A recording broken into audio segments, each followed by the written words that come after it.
Tutoriel pour réaliser une infographie, une affiche numérique à l'aide de l'application Canva. Tapez Canva dans votre moteur de recherche, puis rendez-vous sur le site canva.com. Cliquez sur le lien. Si vous avez déjà un compte, vous allez vous connecter avec vos identifiants, adresse mail et mot de passe. Sinon, vous allez vous inscrire de différentes manières, ici avec une simple adresse mail. Choisissez un nom d'utilisateur, choisissez une adresse mail valide bien sûr, entrez un mot de passe de votre choix, cliquez sur « Je ne suis pas un robot » et ensuite répondez à la question si elle vous est posée. Ici, voilà, une devanture. Alors, c'est pas évident du coup, voilà. Et voilà, une fois que c'est bon, eh bien vous cliquez sur « Créer un compte ». Vous patientez un instant, votre compte est ouvert, vous allez vous identifier, étudiant par exemple, là vous allez ignorer, et voilà, on va vous proposer de créer votre première infographie, votre premier design. Vous choisissez le format que vous voulez, mais attention ne vous trompez pas, car vous ne pourrez pas changer après. Cliquez par exemple sur « Poster ». Vous arrivez ici. Voilà, vous patientez un instant, l'éditeur vient de s'ouvrir. Ici en blanc, vous avez la zone de travail, ici les options pour travailler, et puis on va tout de suite mettre un titre. On va appeler ça donc infographie par exemple 1. Voilà. Remarquez qu'à aucun moment on enregistre, tout s'enregistre automatiquement. Alors ensuite, sur notre zone de travail, eh bien on va mettre un arrière-plan, un fond. On va cliquer sur arrière-plan. Alors, on nous propose tout un tas d'images déjà présentes, voilà, et on peut également ajouter une couleur. Par exemple ici, je vais choisir, je sais pas moi, ce bleu-là, et si je souhaite l'éclaircir ou l'assombrir, eh bien je vais jouer avec le nuancier. Voilà, par exemple, ceci me convient. Je pourrais modifier ça à tout moment, de toute façon. Ensuite, sur mon infographie, je vais rajouter du texte, des titres par exemple. Voilà, je clique ici sur texte, on me propose tout un tas de préformats, mais le plus simple, c'est tout simplement d'ajouter une fenêtre de texte. Je clique ici. C'est un peu petit, donc je vais grossir, voilà, pour arriver sur la partie qui m'intéresse. Ah, je vais dézoomer un petit peu d'ailleurs, voilà, et puis, eh bien, tout simplement, je vais taper par exemple le texte qui m'intéresse, par exemple, voilà, si je fais une infographie sur Tokyo, voilà, c'est fait. Bien sûr, j'ai accès à toutes les options de modification du texte classique, la taille de la police, le type de la police, la possibilité également de modifier la couleur de la police, etc., etc. Ensuite, eh bien, il me suffit tout simplement de déplacer mon texte où je le souhaite. Vous voyez, il y a d'ailleurs des cadres pour nous aider, et bien sûr, je peux réorienter mon texte à volonté. Voilà, ça, c'est fait. Ensuite, sur une infographie, on va pouvoir ajouter des images. Eh bien, on va pouvoir aller chercher, par exemple, sur Internet. Par exemple, si je travaille sur Tokyo, je tape Tokyo, je vais voir, par exemple, ce qu'on me propose comme image. Idéalement, eh bien, je vais chercher des images libres de droit. Voilà, et par exemple, j'ai trouvé celle-ci qui me plaît bien. Alors, je vais l'enregistrer, enregistrer sous, et je vais la mettre par exemple dans mon dossier mes images. Je l'appelle par exemple Tokyo 1, et je clique sur enregistrer, voilà c'est fait, mon image est dans mon dossier. Alors ensuite, comment l'amener jusqu'à mon infographie? Deux méthodes. Première méthode, je clique sur télécharger, et je vais donc aller chercher une image depuis mon ordinateur. Je clique sur télécharger, dossier mes images, voilà ma photo de Tokyo, et je fais ouvrir. Je patiente un instant, vous voyez, il y a une barre de téléchargement, donc idéalement on ne choisira pas des images trop grosses, trop lourdes. Une fois que c'est fait, clic gauche enfoncé de la souris et je glisse mon image sur mon infographie. Alors ensuite tout un tas d'options s'offrent à moi. Lorsque j'ai sélectionné une image, on le voit ici avec les petits marqueurs, je peux tout d'abord la rogner. La rogner, c'est tout simplement la découper pour n'en conserver qu'une partie. Par exemple, je vais ne conserver que cette partie-là, et je clique sur fait. Voilà, vous voyez, j'ai dorénavant seulement cette partie de l'image. Bien sûr, je peux l'orienter, bien sûr, je peux la rétrécir, l'agrandir, toutes les options classiques. Qu'est-ce que je peux faire encore? Eh bien, je peux décider également de lui appliquer des filtres. Par exemple, si je veux qu'elle soit en noir et blanc, voilà, ce genre de choses.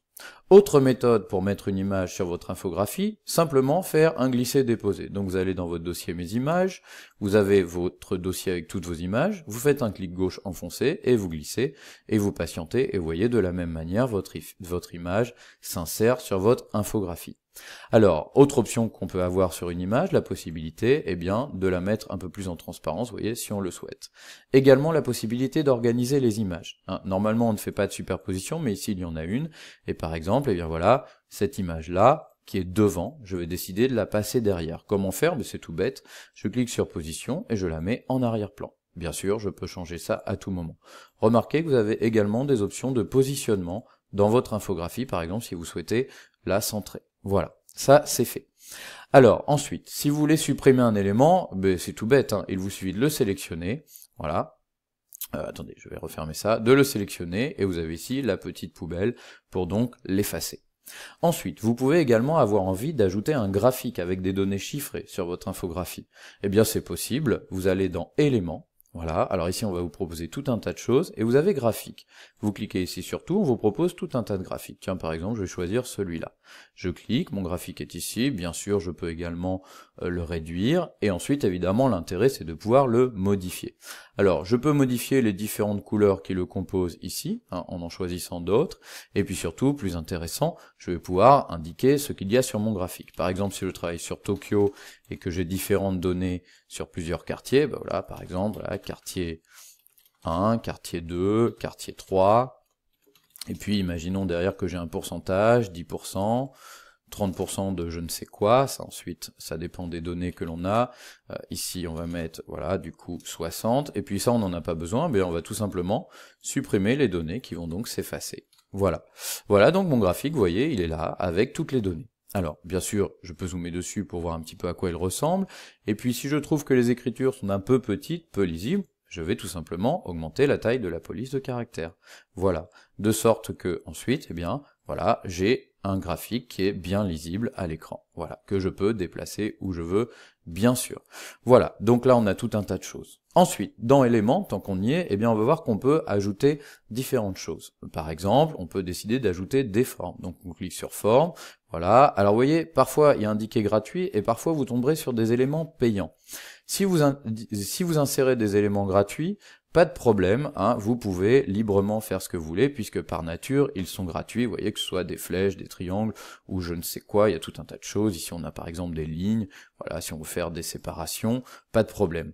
En revanche, si vous choisissez des options payantes, vous voyez, par exemple ici c'est Premium, voilà, par exemple si je clique, eh bien l'élément s'affiche, vous voyez, il y a un filigrane dessus, et si vous voulez le supprimer, eh bien c'est payant. Donc attention à ce que vous faites, si vous choisissez des éléments payants, eh bien évidemment vous devrez assumer le fait de les payer, ou sinon vous aurez ce filigrane à l'écran.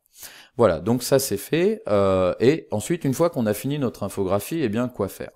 Eh bien on va pouvoir tout d'abord la partager. On clique sur partager, et ici on peut l'envoyer par une mail à un correspondant, ou alors, eh bien, on peut copier un lien. Voilà, le lien est copié, et ensuite, ce lien, eh bien, vous le collez où vous voulez, dans un Padlet, dans un document collaboratif, dans un Framapad, dans le NT, je ne sais. En tout cas, c'est comme ça que vous pouvez transmettre un lien de visualisation vers votre infographie.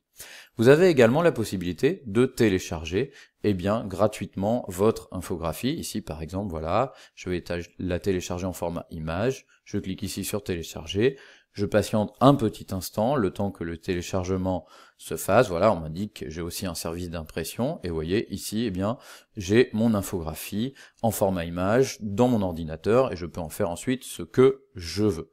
Voilà.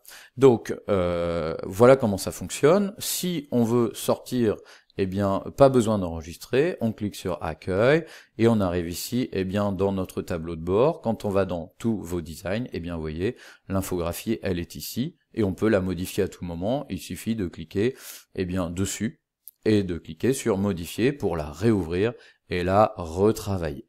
Voici les options essentielles, donc, de Canva, qui permettent de travailler une infographie comme on le veut. Maintenant, c'est à vous de jouer.